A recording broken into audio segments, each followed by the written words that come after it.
2026 March 4 Indian മഹാസമുദ്രത്തിൻ്റെ ദക്ഷിണഭാഗത്ത് Sri Lankan തീരത്തിന് തൊട്ടരികെ ആ ഭയാനകമായ സംഭവം അരങ്ങേറി. വെറുമൊരു സ്ഫോടനമായിരുന്നില്ല അത്. ലോകക്രമത്തെ മാറ്റിമറിക്കാൻ പോകുന്ന ഒരു പുതിയ യുദ്ധത്തിൻ്റെ കാഹളമായിരുന്നു. രണ്ടാം ലോക മഹായുദ്ധത്തിന് ശേഷം ചരിത്രത്തിലാദ്യമായി അമേരിക്കയുടെ ഒരു ആണവ അന്തർവാഹിനിയിൽ നിന്ന് തൊടുത്ത ടോർപിഡോ ഒരു ശത്രു കപ്പലിനെ കടലിൻ്റെ അടിത്തട്ടിലേക്ക് അയച്ചു.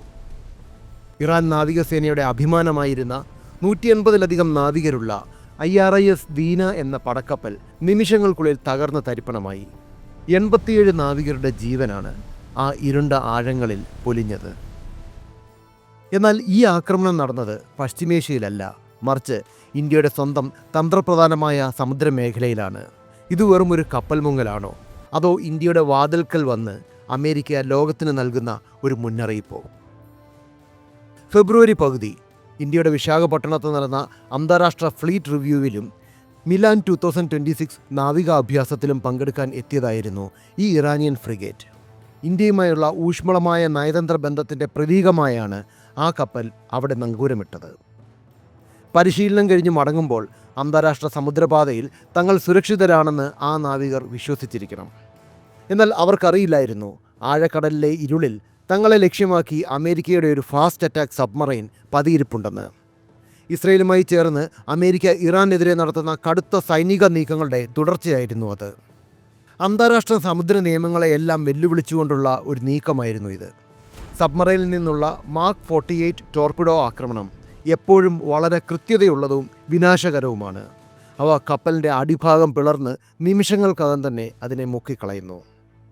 പ്രാദേശിക സമയം രാവിലെ 5:30 ഗാലെ തീരത്ത് നിന്ന് ഏകദേശം 40 നോട്ടിക്കൽ മൈൽ അകലെ നിന്ന് ദീനയുടെ അവസാനത്തെ അപായ സന്ദേശം ശ്രീലങ്കൻ കോസ്റ്റ് ഗാർഡിന് ലഭിച്ചു.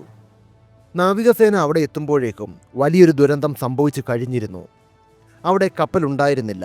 കടൽപ്പരപ്പിൽ ഒഴുകി നടക്കുന്ന എണ്ണപ്പാടുകളും ജീവന് വേണ്ടി കേഴുന്ന കുറച്ച് നാവികരും മാത്രം. 32 പേരെ അതിസാഹസികമായി ശ്രീലങ്കൻ നാവികസേന രക്ഷപ്പെടുത്തി ആശുപത്രിയിലെത്തിച്ചു. എന്നാൽ 87 ശരീരങ്ങൾ ജീവനില്ലാതെ അവർക്ക് കടലിൽ നിന്ന് കോരിയെടുക്കേണ്ടി വന്നു. ബാക്കിയുള്ളവർക്കായി തെരച്ചിൽ തുടരുകയാണ്. പെൻറ്റഗൺ പിന്നീട് പുറത്തുവിട്ട ദൃശ്യങ്ങളിൽ ആ കപ്പലിൻ്റെ പിൻഭാഗം വലിയൊരു സ്ഫോടനത്തിൽ ചിന്നിച്ചിതറി കടലിലേക്ക് ആഴ്ന്നിറങ്ങുന്നത് വ്യക്തമായി കാണാമായിരുന്നു. എന്തുകൊണ്ടാണ് ഇത് ഇന്ത്യക്ക് നിർണായകമാകുന്നത്? ഈ ആക്രമണം അമേരിക്കയും ഇറാനും തമ്മിലുള്ള വെറുമൊരു യുദ്ധമല്ല. ഇന്ത്യ ഒരുക്കിയ ഒരു വേദിയിൽ നിന്നും മടങ്ങും വഴിയാണ് ഇറാനിയൻ കപ്പൽ ആക്രമിക്കപ്പെട്ടത്. തങ്ങളുടെ അധികാര പരിധിക്ക് തൊട്ടുപുറത്ത് അമേരിക്ക നടത്തിയ ഈ ആക്രമണം ഇന്ത്യയെ സംബന്ധിച്ച് വലിയൊരു നയതന്ത്ര വെല്ലുവിളിയും സൈനിക വെല്ലുവിളിയുമാണ്. ഈ സംഭവത്തിന് പിന്നാലെ യുദ്ധഭീതിയെ തുടർന്ന് ഇന്ത്യൻ ഓഹരി വിപണി തകർന്നു. സെൻസെക്സ് 1.4% ഇടിഞ്ഞു. രൂപയുടെ മൂല്യം ഡോളറിനെതിരെ 92.16 എന്ന റെക്കോർഡ് തകർച്ചയിലെത്തി.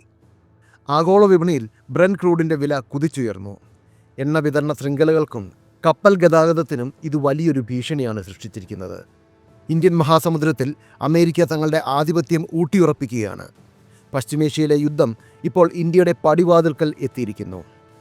പാകിസ്ഥാൻ പോലും ഈ സംഘർഷത്തിലേക്ക് വലിച്ചിഴക്കപ്പെട്ടേക്കാമെന്ന റിപ്പോർട്ടുകൾ ഇന്ത്യയുടെ ആശങ്ക വർദ്ധിപ്പിക്കുന്നു. തങ്ങളുടെ അയൽപ്പക്കത്ത് എന്ത് സൈനിക നീക്കവും നടത്താനുള്ള പൂർണ്ണ സ്വാതന്ത്ര്യം അമേരിക്കയ്ക്കുണ്ടോ എന്ന ചോദ്യം ഇന്ത്യ സ്വയം ചോദിക്കേണ്ടതുണ്ട്. ഇത് ഇന്ത്യയുടെ നാവിക സ്വാധീനത്തിന്മേലുള്ള വ്യക്തമായ ഒരു കടന്നുകയറ്റമാണ്. ട്രംപ് ഭരണകൂടം ഇറാനുമായുള്ള പോരാട്ടം ഒരു പുതിയ തലത്തിലേക്കാണ് കൊണ്ടുപോയിരിക്കുന്നത്. ഇറാൻ നാവികസേനയെ പൂർണ്ണമായും ഇല്ലാതാക്കുക എന്ന ലക്ഷ്യത്തിലേക്കാണ് അവരുടെ യാത്ര. എന്നാൽ ഈ യുദ്ധം പശ്ചിമേഷ്യയിൽ മാത്രം ഒതുങ്ങി നിൽക്കില്ലെന്ന് ദീനയുടെ തകർച്ച ലോകത്തിന് കാണിച്ചു തരുന്നു. ഇന്ത്യൻ മഹാസമുദ്രം ഇനി ശാന്തമായിരിക്കില്ല.